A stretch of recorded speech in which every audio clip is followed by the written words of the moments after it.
1995년 어느 날 덩치 큰 중년 남성이 백주 대낮에, 그것도 가면이나 변장도 하지 않은 채로 피츠버그 은행 두 곳을 턴 일이 있었는데요. 범인은 대범하게도 은행을 걸어 나오기 전 CCTV를 보고 씩 이렇게 웃기까지 했더랬습니다. 당연히 그날 밤 경찰은 메가도 휠러라는 범인을 바로 체포했고, 이 과정에서 휠러는 자신이 왜 CCTV에 찍혔는지 전혀 이해를 못하고 있었습니다.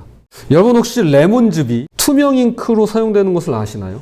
추리소설의 단골처럼 등장하는 내용인데요. 레몬즙으로 글씨를 쓰면 보이지 않다가도 열을 가하면 보이기 시작합니다. 휠러는 이 사실을 너무 잘 알고 있었습니다. 그래서 그는 본인의 얼굴에 레몬즙을 바르고 그러면 똑같이 자신의 얼굴이 보이지 않을 거라고 생각했던 것입니다. 단 뜨거운 곳에만 가지 않는다면 말이죠. 그렇게 자신의 얕은 지식을 과대평가하고 검증 한번 해보지 않은 결과 그는 감옥 신세가 되고 말았는데요. 이야기는 지금부터입니다. 이 사건 이후에 더닝과 크루거라는 심리학자가 도대체 왜 이런 일이 일어난 걸까? 도대체 왜 그러는 걸까요? 라면서 궁금증을 가지고 연구를 시작합니다. 그리고 여기서 발견한 현상이 바로 더닝-크루거 효과라는 것입니다. 이것은 본인이 가진 지식과 경험을 토대로 자기 자신을 터무니없이 과신하거나 오해하는 현상인데요. 가령 미국의 운전자들의 88%는 자신이 평균 이상의 실력을 가졌다고 스스로를 평가합니다. 원래대로라면 평균 이상이니까 수학적으로만 봤을 때도 50% 정도가 나와야 계산이 맞는데 대부분의 운전자들이 스스로를 과신하고 있다는 증거죠. 또한 대학생들에게 한 학기 동안 문법과 논리에 관한 문제를 내주고 학생 스스로 자신의 점수와 등수를 예측해 보라고 했습니다. 흥미롭게도 등수가 하위 20%에 속하는 학생들이 자기 자신은 상위 30%에 속한다고 스스로를 과신하고 있었는데요. 더 놀라운 것은 똑똑한 학생들 역시 자기 능력을 정확하게 평가하지 못하고 있었습니다. 상위 25%에 속하는 우수한 학생들은 자신을 불신하고 있었더라는 겁니다. 즉 D와 F를 받은 학생들은 자기 능력을 과대평가하고, 아니 나는 A하고 B 정도 받아야 되는데 왜 D하고 F야? 이러고 있고요. 반대로 A를 받은 학생들은 스스로를 과소평가하더라는 것입니다. 이에 대해서 더닝과 크루거 박사가 내린 결론은 이러합니다. 능력이 없는 사람의 착오는 자신에 대한 오해에서 기인하고, 반대로 능력이 있는 사람의 착오는 다른 사람에 대한 오해에서 비롯된다 라고 말이죠.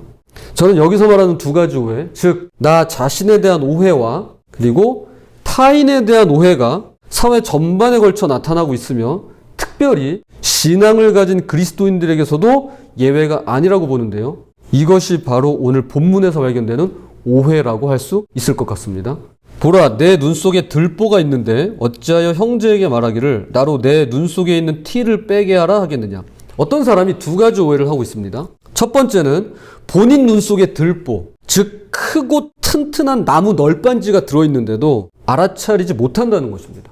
어떻게 그 커다란 게 눈 속에 있는데도 깨닫지를 못할까 싶지만 이것이 바로 자기 자신에 대한 오해라는 것입니다. 이어서 두 번째 오해는 상대방 눈 속에 있는 티가 있다면서 잘 보이지도 않는 먼지를 빼주겠노라고 나서는 것인데요.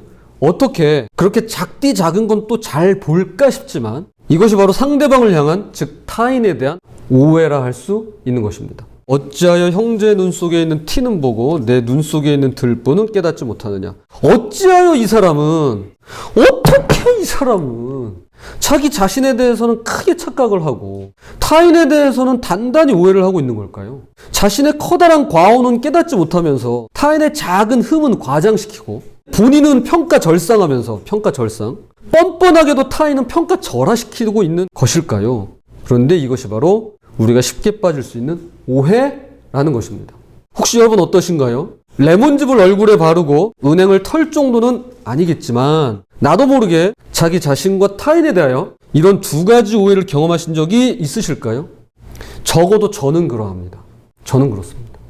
솔직한 심정으로 살면 살수록 점점 더 그런 것 같습니다. 나이를 먹으면 먹을수록 더 그런 것 같아요. 내가 맞고 나만 옳다고 우길까봐 두렵습니다. 이 시간 자신과 타인에 대한 오해를 두 가지 각도에서 살펴보고 오해를 피하는 길을 말씀에서 찾아서 함께 고민해보는 시간을 가졌으면 합니다. 자, 첫 번째입니다. 오해는 무지에서 옵니다. 무지. 지식이 없다는 겁니다. 잘 몰라서 오는 거예요. 언제 오해가 생기는가 봤더니 잘 모를 때, 무지할 때인데요. 앞서 말씀드린 더닝크루거 효과에서는 이것을 우매함의 봉우리, 줄여서 우매봉이라고 합니다. 우매봉. 스스로를 과신하고 과대평가한다거나 상대방을 불신하고 과소평가하는 것은 그냥 우매한 정도가 아니라 우매함의 꼭대기, 즉 어리석음의 극치, 정점이라고 보는데요. 우리나라 속담에도 이런 거 있습니다. 서울 안 가본 놈이 가본 놈이 이긴다. 서울 안 가본 놈이 가본 놈을 이겨요.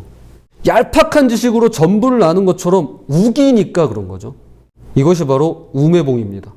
이것은 4가지 단계를 거치게 됩니다. 먼저 자신의 능력을 과대평가하고요. 이어서 다른 사람의 진정한 능력을 알아보지 못하고요. 또한 자신의 능력 부족으로 생긴 공경도 알아보지 못하다가 마침내 훈련을 통해 능력이 향상된 뒤에야 비로소 자신의 부족함을 알고 인정하게 된다는 것입니다. 즉 제대로 알지 못해서 생겨난 오해가 나중에 정확히 알고 난 뒤에야 그제서야 비로소 풀릴 수 있다라는 것입니다. 제 책상에는 3년 전부터 적어놓은 윌 로저스의 글이 있습니다. 그가 이렇게 말했습니다. 사람은 모두 무식하다. 단지 무식한 분야가 다를 뿐이다. 저는 이 말에 100% 아니 200% 동의합니다. 사람은 다 무식합니다. 다만 무식한 분야가 다른 것 뿐이에요. 아무리 학식이 많고 경험이 풍부하고 똑똑한 사람도요, 무지한 분야가 있기 마련입니다. 그리고 무지하면 오해할 수밖에 없습니다. 한 번은 예수님께 사두개파에 속한 사람들이 찾아왔습니다. 사두개파 하니까 무슨 사마귀파, 독사파처럼 조폭 같고 검은 조직처럼 들릴 수 있겠지만 이거야말로 오해고요. 당시 부유하고 고위직에 속한 종교 지도자 그룹이었습니다. 그런데 이 사두개파 사람들에게는 신앙의 결정적인 특징이 있었습니다. 성경은 이렇게 말합니다. 부활이 없다 하는 사두개인들이 그날 예수께 와서 물어 이르되, 자, 한마디로 이들을 이렇게 정의 내립니다. 부활이 없다 하는 사두개인들. 사두개인들은요, 부활을 믿지 않았습니다. 아니, 어떻게 부활을 믿지 않는데도 하나님을 믿고 제사장이 되고 종교 지도자에 오를 수 있을까 싶지만, 이들은 그 당시 성경인 모세오경, 즉 창세기, 출애굽기, 레위기, 민수기, 신명기만 문자적으로 믿었기 때문에 부활이란 단어가 없으니까 믿지 않았더랬습니다. 그리고 조금만 생각해보면, 오늘날 우리 시대로 갖고 와서 생각해보면 얼마든지 오늘날에도 부활과 상관없이 신앙생활을 하시는 분들이 계시고 충분히 그럴 수 있겠다라고 볼 수밖에 없는데요. 어떻게 부활을 믿는다면서 저렇게 말하고 저렇게 행동하고 저렇게 할 수 있을까 싶은 것들이 굳이 멀리 갈 필요도 없이요, 나 자신에게서 가장 먼저 발견되더라는 것입니다.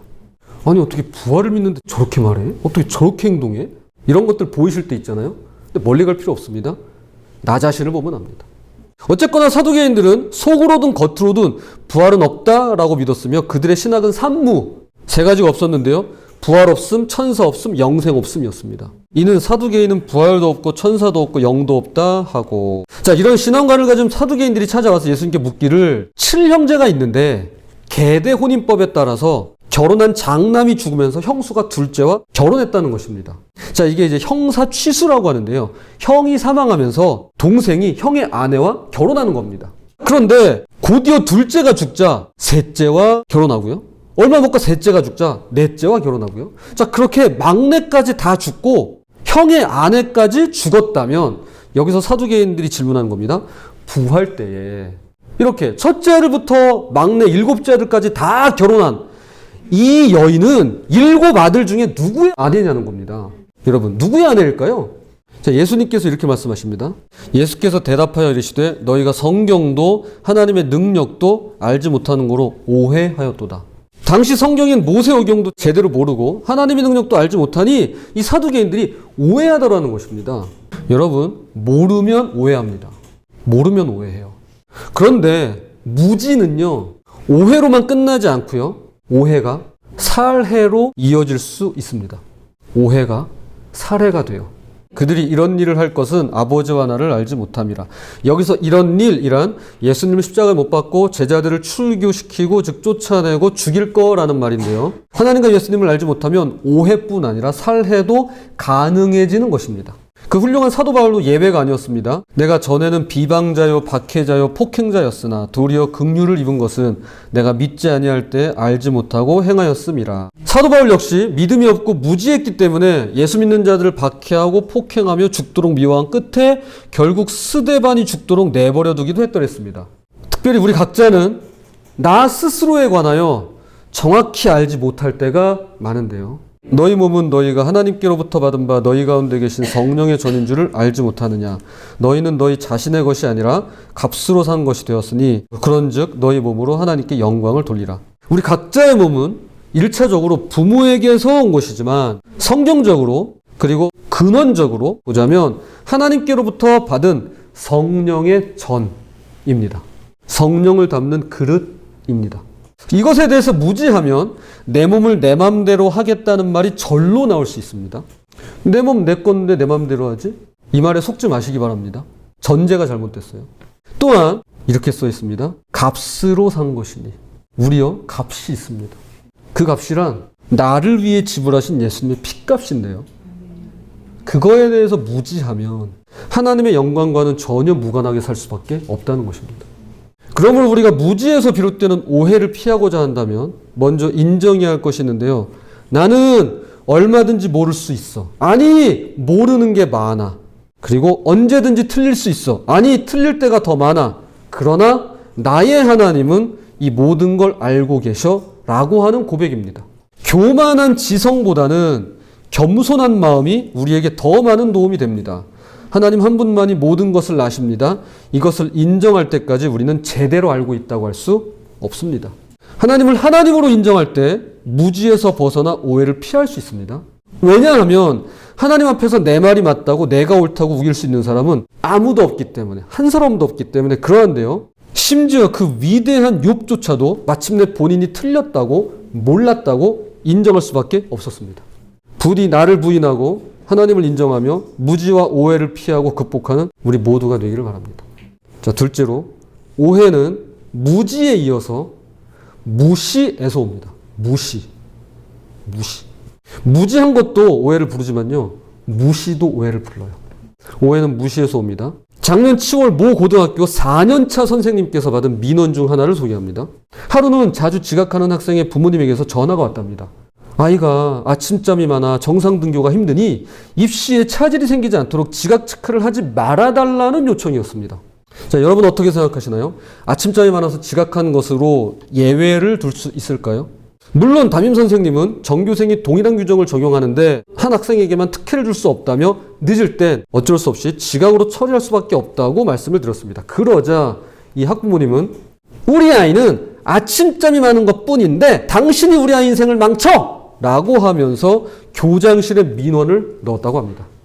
다른 건 차치하고 학부모가 오해하고 있는 두 가지에 초점을 맞춰보자면 먼저 자신에 대한 오해입니다. 내 자녀는 아침잠이 많아 등교 시간에 늦은 것이니 전혀 문제가 없다라고 보는 것이 첫 번째 오해고요. 두 번째는 타인에 대한 오해로서 내 자녀의 아침잠을 문제 삼는 교사, 당신이야말로 내 아이의 인생을 망치려더니 정말 문제가 많다라고 보는 것입니다.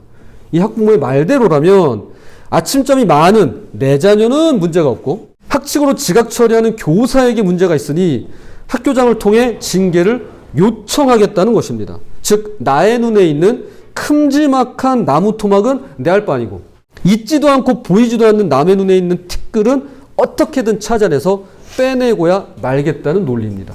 그러나 우리 모두는 알고 있습니다. 이건 아침잠의 문제가 아니라 단순히 지각의 문제임을 말이죠. 이 세상에는 저와 저희 자녀들을 비롯한 우리 주연이도 소연이도 또 예외가 아닐 거라고 생각하는데요. 수많은 사람들이 아침잠이 많이 있지만 그들은 지각하지 않으려고 일찍 일어납니다. 왜냐고요? 불이익을 당하지 않기 위해서입니다. 사실 해결책은 너무 간단해서 당혹스럽기가 하지 합니다. 아침잠을 줄이든가 그게 싫으면 저녁잠을 늘리면 됩니다. 그럼에도 불구하고 이 학부모가 자신의 자녀가 아닌 교사에게 무리한 요구를 하면서까지 교장실에 민원을 넣는 이유는 이것이라고밖에 보이지 않는데요. 바로 교사를 무시해서입니다. 선생님을 우습게 보기 때문입니다. 우리가 무지해서 오해하는 경우도 있지만 무시할 때 오해하기 쉽습니다. 사람들의 흠을 들추어내거나 실패를 꼬집거나 잘못을 비난하지 마라. 너희도 똑같은 대우를 받고 싶지 않거든 말이다. 비판하는 마음은 부메랑이 되어 너희에게 되돌아올 것이다. 오늘 본문에서 예수님은 오해의 시작점을 상대방을 향한 무시의 시선으로 보았습니다.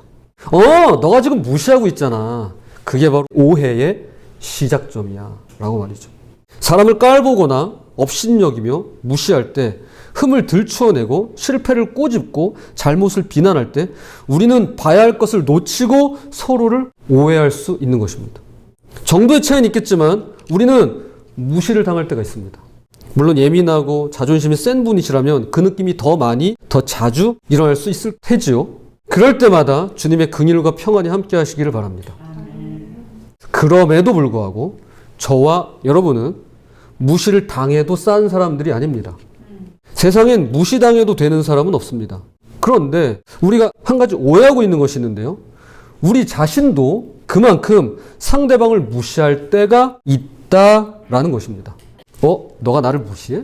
그럼 나도 너 무시해 줄게. 라는 건 기본값이고요. 작은 실수와 자존심을 살짝 건드리는 것만으로도 네가 나를 무시했어? 그럼 묻고 더블로 가.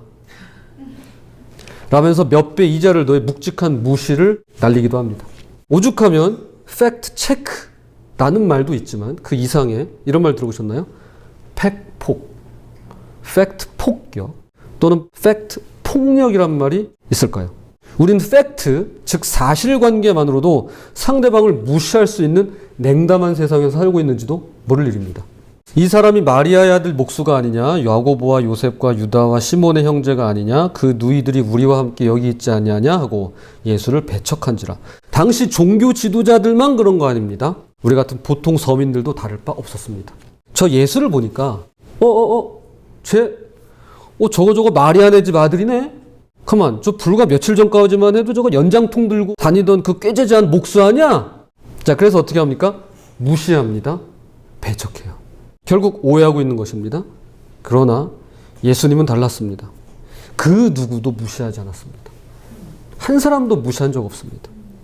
왜냐하면요, 예수님에게 한 영혼은 천하보다 귀한 하나님 아버지의 자녀이기 때문에 그러합니다. 자, 이제 말씀이 결론을 맺겠습니다. 자, 오늘 우리가 살펴본 마태복음 7장은 몸의 일부인 눈을 비유로 말씀하고 있습니다.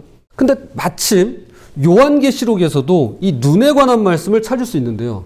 지금의 뛸기에, 과거 터키였죠. 이 영토 내에는 소아시아 7개 교회가 있었더랬습니다.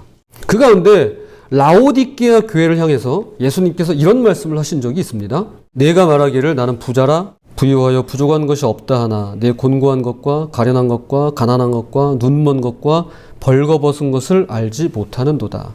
라오디게아 교회 교우들이 하나님에 대해서 가련하고 가난하고 눈멀고 벌거벗었음에도 불구하고 본인들은 부자라고 부유하다고 넉넉해서 부족하지 않다고 착각 오해하고 있더라는 것입니다.